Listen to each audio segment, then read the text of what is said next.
Hi, it's Friday, March the 29th, and this has been a pretty momentous week in the state capitol. A lot of very important bills advancing, and so I just wanted to personally give you an update on where some major pieces of legislation stand at this point.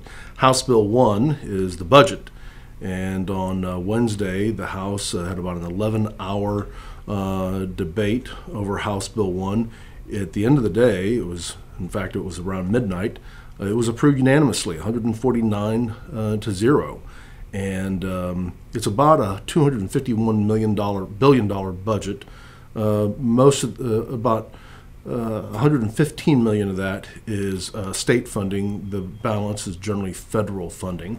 Interestingly, it includes $9 billion to address public education and property tax reduction.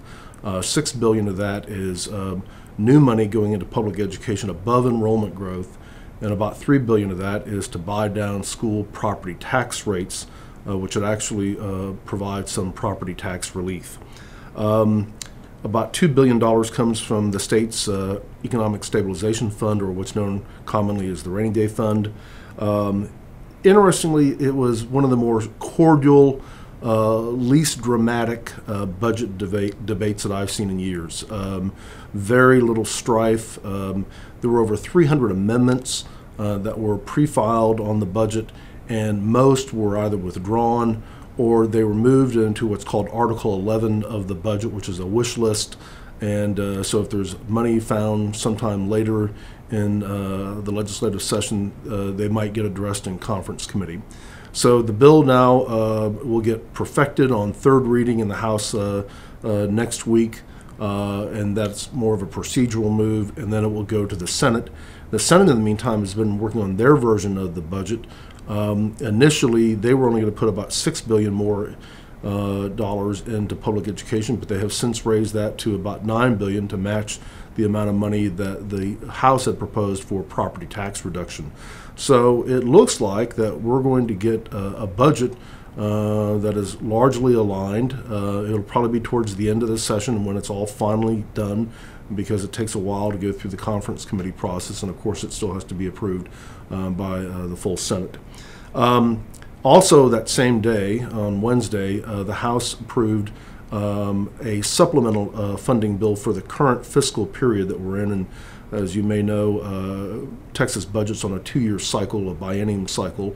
So that was approximately a $9 billion supplemental bill. It mainly went to three big causes. One was the state had shortchanged the amount of money it needed in order to match federal Medicaid dollars in Health and Human Services. So a little over $4 billion of that $9 billion went into that.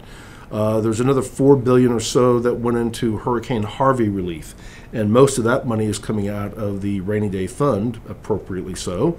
And then for retired teachers, there was about $1.3 billion that went into their pension system to shore it up on an actuarial basis, and also provided about $650 million in the form of a 13th check, if you will, to retired teachers to help them out, particularly with their health insurance costs. So both the Senate Bill 500 was the supplemental funding bill that the Senate had approved. The House has now approved it, and so it should go into effect here pretty soon. After midnight on Wednesday, I guess this would be Thursday morning, the House Ways and Means Committee convened after the budget debate to consider House Bill 2. This is the House version of the property tax bill that would reduce what's known as the rollback rate from 8% to 2.5% of property tax revenue growth that a city or county could collect without going to a vote of the people. That bill passed that committee on an 8-3 vote, and some changes were certainly made to it. Interestingly, this bill is being referred to more as a transparency bill, and so it'll be interesting to see what happens with the rollback rate as it moves forward to the full House. The Senate Property Tax Committee passed their version of the bill quickly, I think on a 4-1 vote, as I recall, but it has not gone to the floor of the Senate. The Lieutenant Governor has been able to get all the votes he needs in order to suspend Senate rules and bring that bill forward. So we'll see. My sense is that school finance reform will precede property tax reform in the form of any changes in the rollback rate in this legislative session.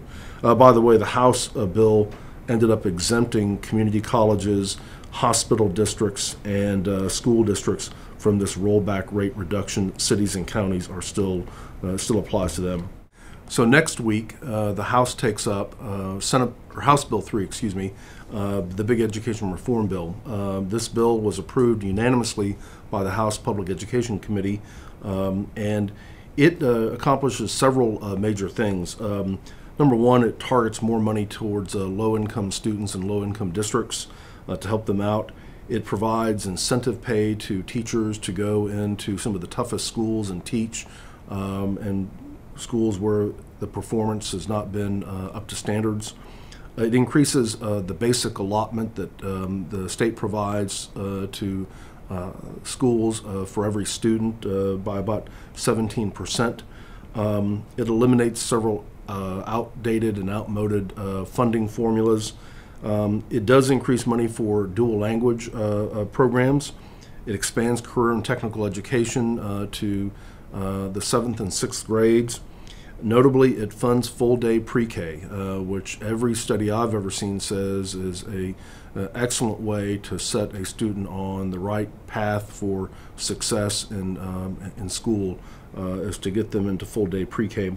And it does reduce the amount of recapture payments that some school districts have to pay to the state. I know that that's particularly concerning for a lot of the urban districts who send a lot of money to the state, and increasingly there are about 400 districts out of the 1,100 in the state of Texas that pay some form of recapture to the state. That bill goes to the floor of the House for debate on April the 3rd. There is still a big divide between the House and Senate on the Senate-approved bill that would provide a $5,000 across-the-board pay raise for teachers and librarians.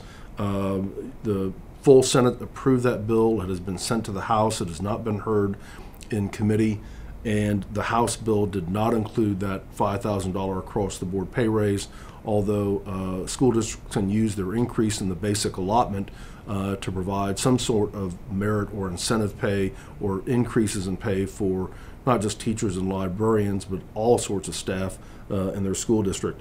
I think that's going to be a big sticking point, because you can't fund both the $5,000 across-the-board pay raise and the $9 billion reform measures that I just described. So we'll see where that goes, and next week on April the 3rd, be watching for what happens in the Texas House. Thanks.